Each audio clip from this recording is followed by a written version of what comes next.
কেন ভাই, ডে টুতে কি করলাম একটু দেখো। সকাল সকাল উঠে চা খেয়ে স্নান করে রেডি হয়ে গেলাম। তারপরে চলে গেলাম মায়ের মন্দিরে পুজো দিতে। ভিড়ের মধ্যে নিজেরা তো পুজো দিতে পারলাম না, কিন্তু মাকে দর্শন করার চেষ্টা করলাম। বুবু উঠায়া হুয়া হ্যায় ইসকো, আর কাঁধে উঠে আছে, চারিদিকে প্রচুর ভিড়।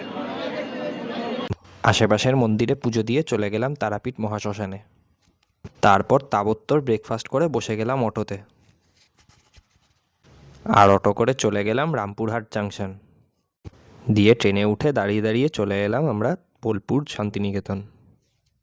কি হিরোর মতো লাগছে আমাকে, বাবারে বাবা।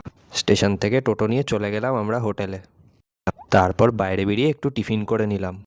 Hello doggy.